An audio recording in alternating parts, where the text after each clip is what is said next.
Yeah, we'll settle in and just have a cup of coffee and don't and just remember that the only thing that I think is serious is that nothing is serious. I'm serious about that.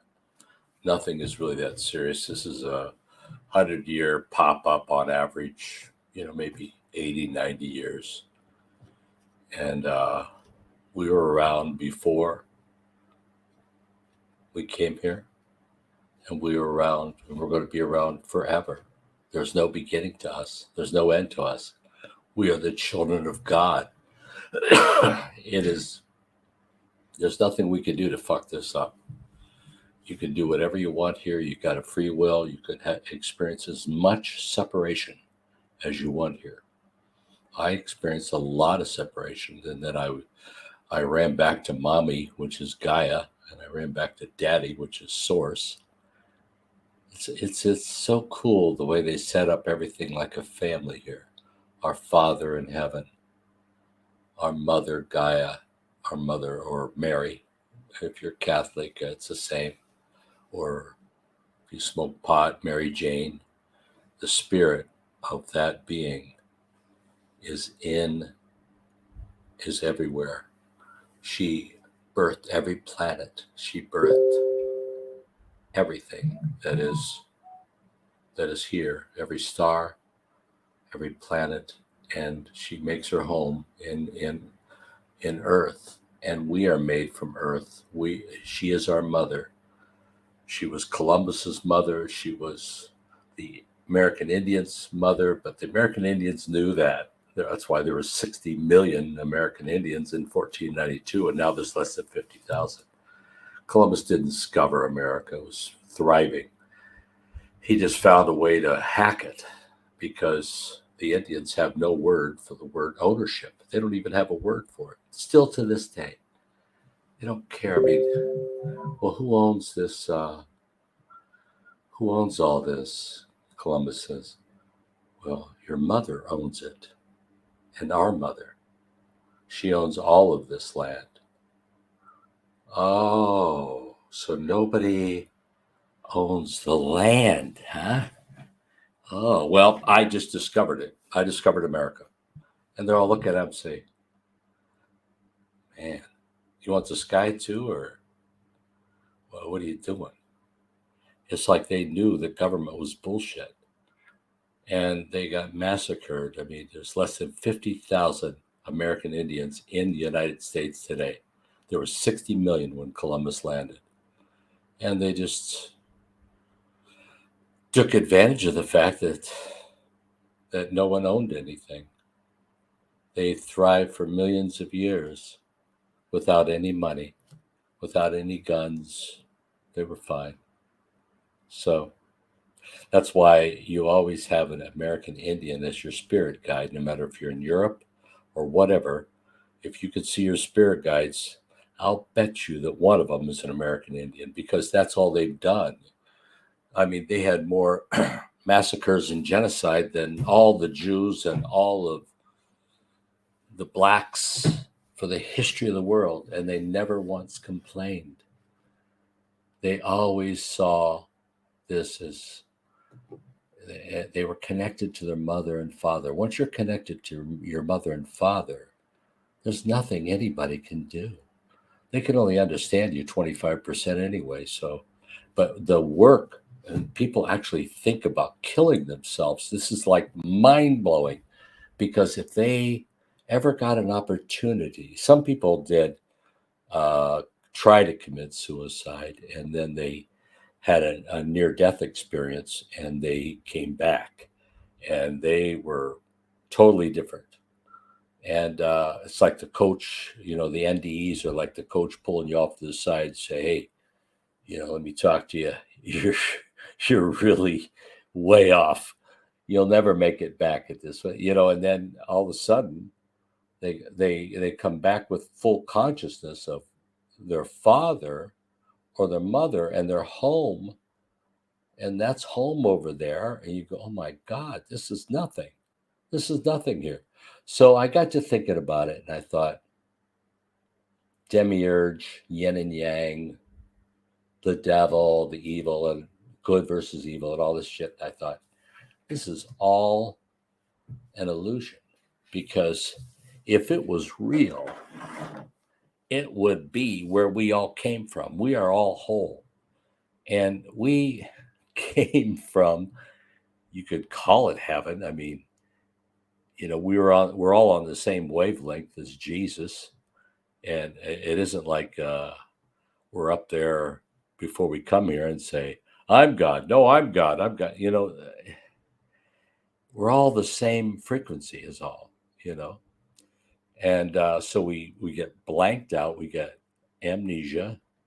We get blindfolded, and we get dropped in a Star Wars size dumpster of lies that was full when we got here. And there's nothing in the Bible or the Ten Commandments about lying. I guess you can lie all you want. To me, it throws me off. So I don't, it goes against what I'm trying to do, is being truly authentic. Like I don't plan anything I'm going to say. I just talk. So I got to thinking about this, I thought that whole demiurge, yin and yang, duality, and all of that is one of the best kept lies. Because if they were really a part of God the Father, if any of that was really a part of God the Father, it would carry on with us, but it doesn't.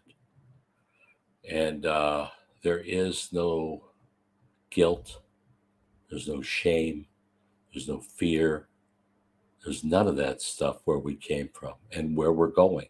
None of that stuff goes forward. We like, oh, I can't wait to get out of there. But why are we here? Let's eliminate it. Let's eliminate all of that lower frequency.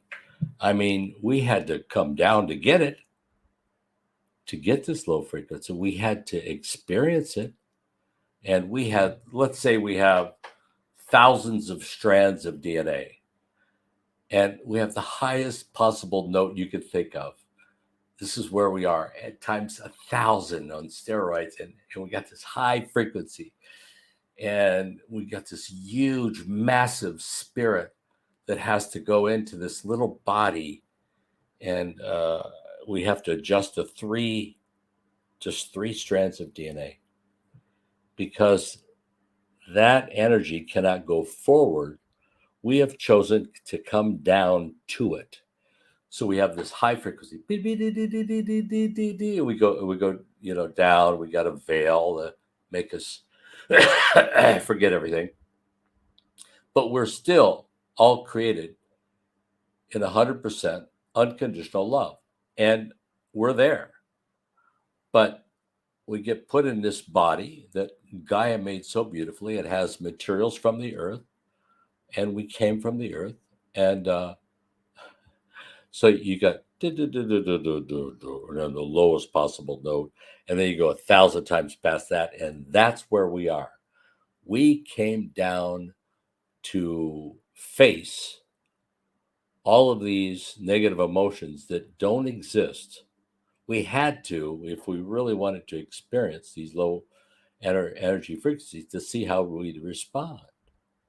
So all of that shit is an illusion. So my idea is, okay, now that I went through all these things, and it took me, I'm